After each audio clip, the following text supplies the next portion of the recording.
Hi, I'm Peter Adamson, and you're listening to the History of Philosophy podcast, brought to you with the support of the Philosophy Department at King's College London and the LMU in Munich, online at historyofphilosophy.net. Today's episode, I'd like to thank the Academy, Florentine Platonism. When I was younger, by which I mean before I did the research to write this episode, I always used to think that the ideal life was the one enjoyed by Marsilio Ficino. Admittedly, living in the 15th century, as he did, he would have lacked access to indoor plumbing, modern dentistry, and almond croissants, the consumption of which makes the need for dentistry all the more urgent. But apart from that, he had it made. His patron, Lorenzo de' Medici, gave him a country house in Careggi, just north of Florence. In this pleasant Tuscan setting, he could while away the hours reading and translating Plato and the works of the Neoplatonists with his friends and students, who, we are told, formed something like a new academy. Now I am older and wiser, though, and realize that Ficino's situation may have been less enviable. He was as often out of favor with Lorenzo as in favor.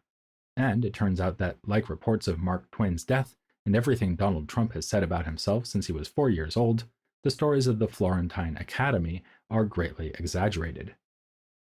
Then, perhaps most decisively, proximity to power in Renaissance Florence was actually pretty dangerous, as shown by the events of April 26, 1478. Encouraged by the Pope, the Pazzi family conspired to murder Lorenzo, trying to stab him to death while he was attending church. Lorenzo was wounded but made a narrow escape and lived to offer patronage another day. Indeed, this event incidentally highlights the close connections of the Medici to the humanists they sponsored. One of the movement's greatest exponents, Angelo Poliziano, was standing right near Lorenzo during the assassination attempt, and one of the conspirators was Poggio Bracciolini's son, Jacopo. Along with their patronage of artists like Donatello, Fra Angelico, and Botticelli, the Medici's sponsoring of humanist scholarship continues to burnish their reputation to the present day. It is thanks to the Medici that we associate Renaissance philosophy more with Florence than with any other city, and the intellectual tradition we associate most strongly with Florentine philosophy is Platonism. This is for good reason, since Marsilio Ficino, who did more than anyone else in the Renaissance to revive the study of Plato, was indeed close to both Cosimo and Lorenzo de' Medici. Did Cosimo and Lorenzo also have good reason for supporting the intellectual activity of men like Marsilio? Was their interest in philosophy and humanist book culture a disinterested, purely intellectual enterprise, or did a political motive lurk in the background? To answer this question, we need to look briefly at the way that the Medici exerted control over their city. Their period of dominance began in 1434, after Cosimo returned triumphantly from political exile. The preceding decades had been difficult ones for Florence. The plague had struck 7 times since its first arrival in 1350, and wars against Naples and Milan had been a drain on the city's resources, both human and financial.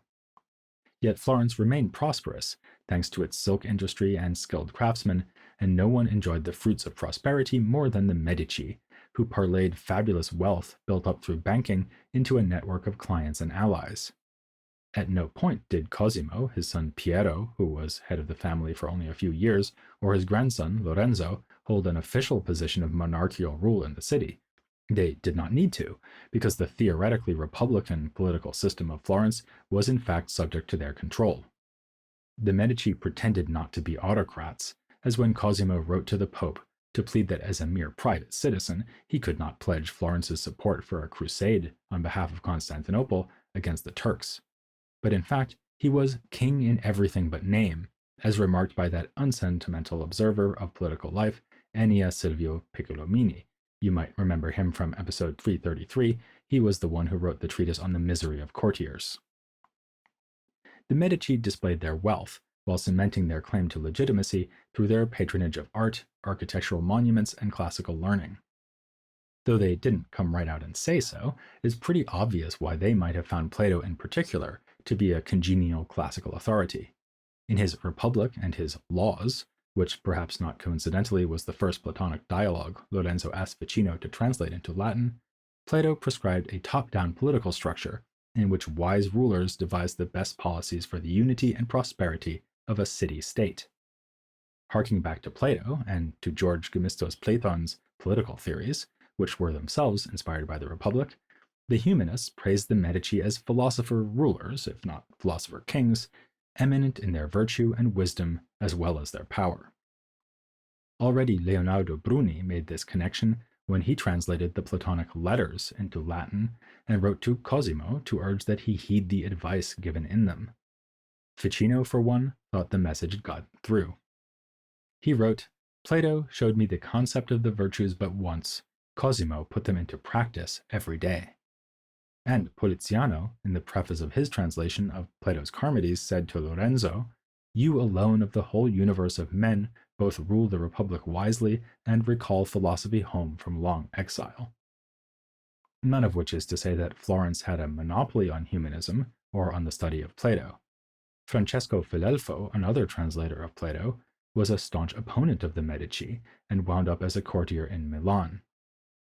That city competed with Florence for philosophical laurels, which is why the Duke Visconti took the trouble to entice the Greek scholar Chrysoloras to move to Milan from Florence. With the help of Uberto Decembrio, Chrysoloras produced a Latin version of Plato's Republic that was supposedly requested by the Duke himself, and was hailed as a confirmation of the perfection of the Milanese constitution. Decembrio's son, Pier Candido, was also a distinguished humanist, who continued the study of Plato in Milan, producing a new version of the Republic and defending this text from charges of immorality leveled because of its teachings on such subjects as the common sharing of sexual partners amongst the ruling guardian class. But there's no gainsaying Florence's position as the main center of Platonic studies, if only thanks to Marsilio Ficino. His complete Latin version of the dialogues appeared in 1484, followed by commentaries on the most important dialogues in 1496.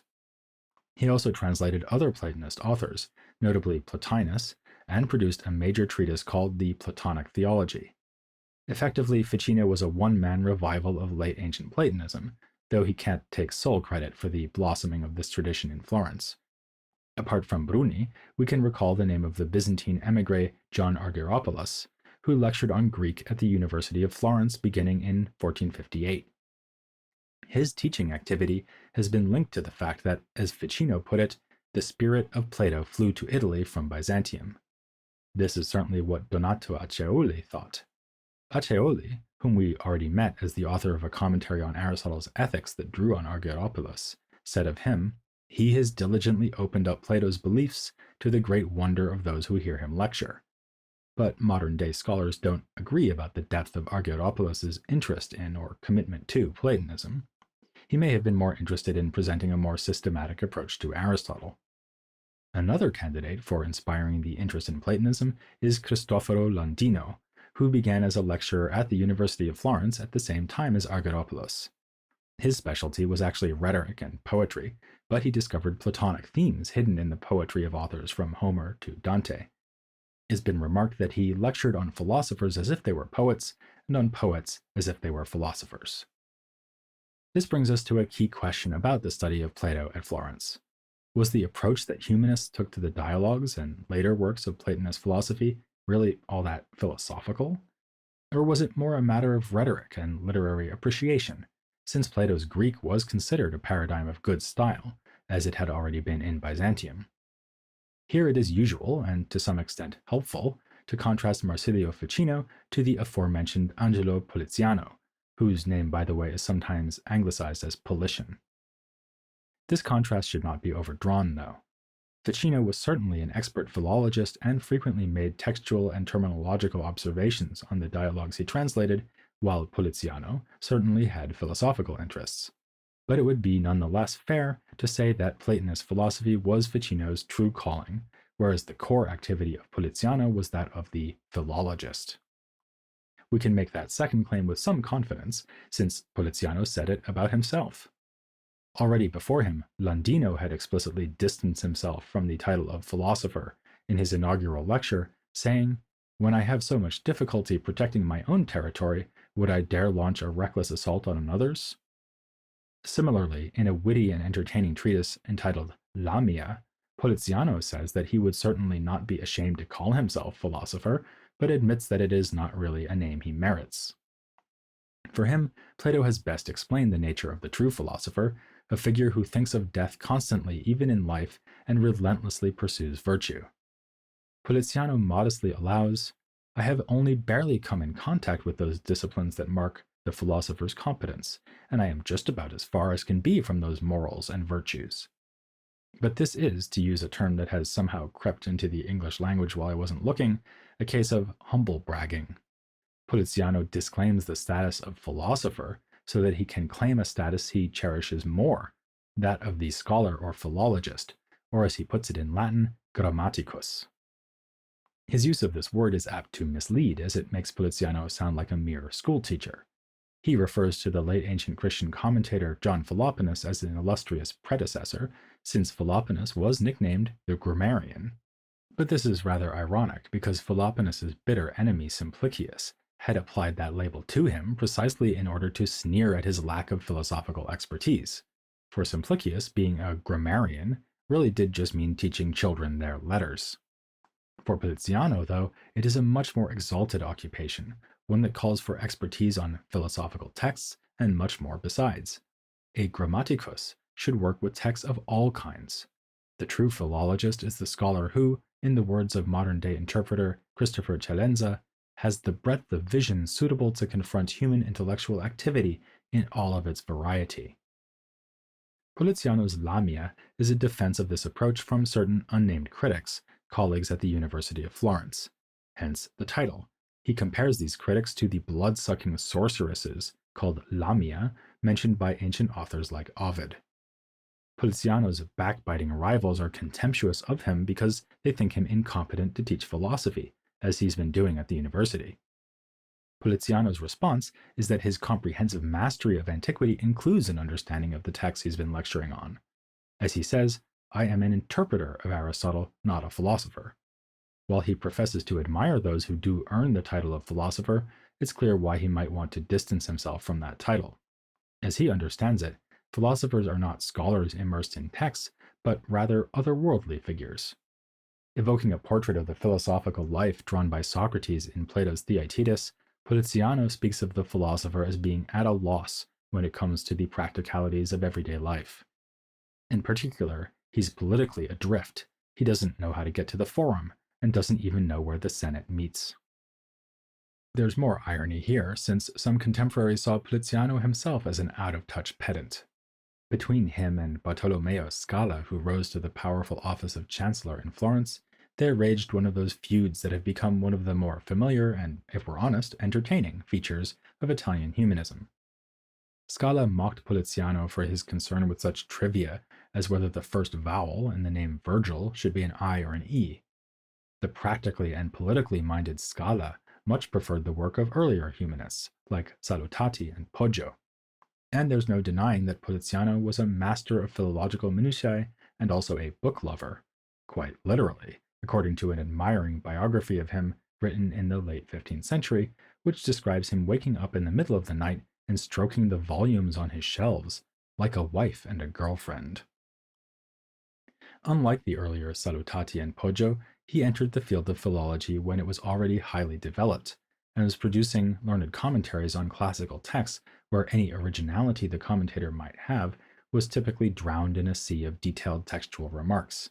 As Anthony Grafton has put it in a study of Poliziano, in such texts, waves of notes printed in minute type break on all sides of a small island of text, that is, the text being commented upon.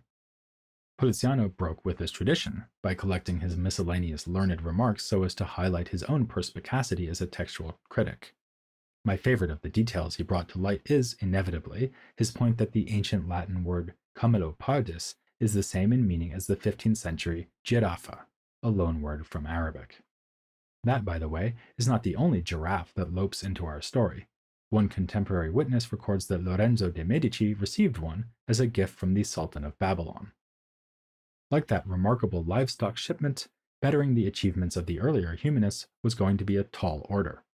But Poliziano achieved it by adopting a new, more historically grounded approach to philology. Whereas some measured all Latin prose against the standard set by Cicero, he realized that individual authors have their own styles, and that good style also changes over time. For this reason, he was not that impressed by the theory of literary aesthetics he found in Aristotle. Whereas Aristotle believed that all good drama should conform to certain universal rules, Poliziano was more interested in the distinctive goals pursued by each poet. And his approach yielded other insights that are still applied by philologists. In fact, some of them came up in that interview we did with Oliver Primavesi about Byzantine manuscripts. In particular, Poliziano realized that if one manuscript can be shown to have been copied from another, then the copy adds no additional information, and the same when it comes to historical narratives. In both cases, only independent evidence should be taken into account, or as Poliziano put it, the testimonies of the ancients should not be so much counted up as weighed. If Poliziano was Florence's greatest philosophically minded philologist, then Ficino was its greatest philologically minded philosopher. From early on in his career, he was distancing himself from a rhetorical approach and adopting a philosophical one. As a young man, he wrote to a friend, "Let us speak in the manner of philosophers, despising everywhere words, and bringing forth weighty utterances."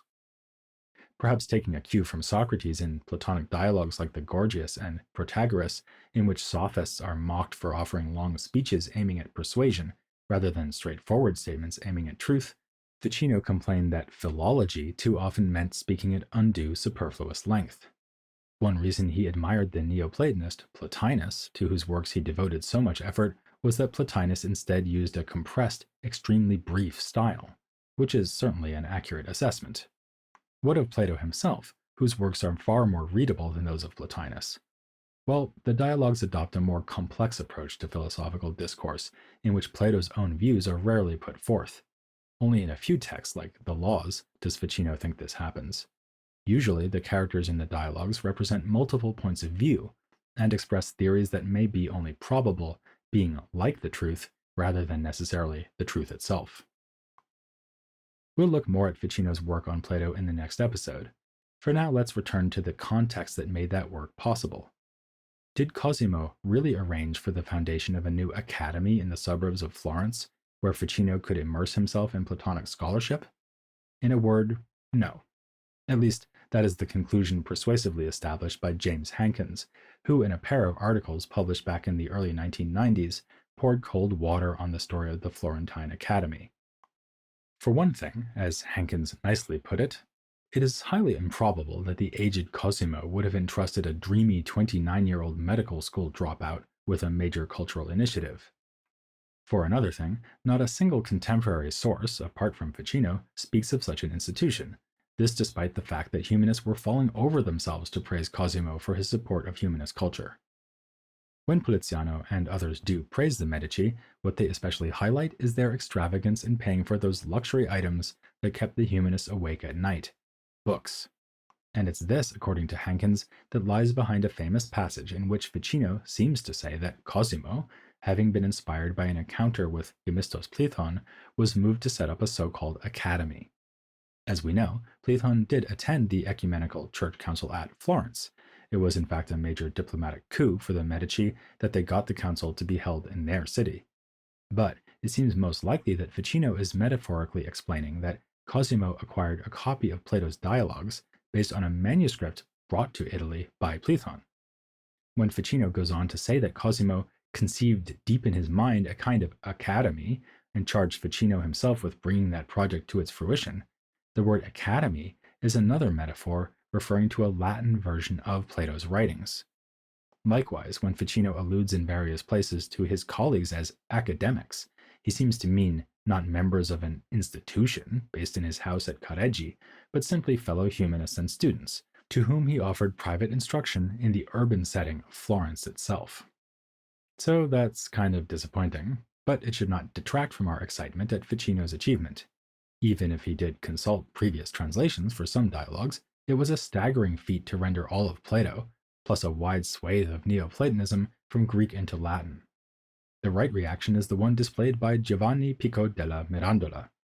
Ficino tells us himself that Pico came to Florence at Cosimo de' Medici's behest and arrived on the very day that Ficino's Plato edition was published. The two celebrated this historic literary event, and then Pico advised Ficino to get to work on Plotinus. In due course, Pico too would become an intimate of the Medici. He was in attendance at the deathbed of Lorenzo, who showed his zeal for patronage to the last, supposedly remarking to Pico, "I only wish I could put off the time of my death to the day when I should have completed your library." Pico was cherished by Ficino and also by Poliziano, who extolled him as a truly complete humanist scholar. It's hard not to agree. In addition to studying the Platonist literature made available by Ficino and writing a text called On Being and Unity at the behest of Poliziano, who wanted him to evaluate the relative merits of Platonism and Aristotelianism, Pico also learned Hebrew and studied the Kabbalah, learned Arabic and studied Averroist Aristotelian philosophy, got involved in a celebrated argument over the importance of style in philosophy, and monumentally annoyed the Pope by persistently defending theses that the Church thought might be heretical, but got away with it in the end. Maybe I should instead have been fantasizing about being Pico all these years. But let's not give up on Ficino just yet, since we still have to look properly at the ideas he extracted from his study of Plato, Plotinus, and later Neoplatonists, and see how he embraced frankly pagan ideas with an enthusiasm not seen since Platon. This embrace was, of course, a purely Platonic relationship, as we'll see next time here on The History of Philosophy, without any gaps.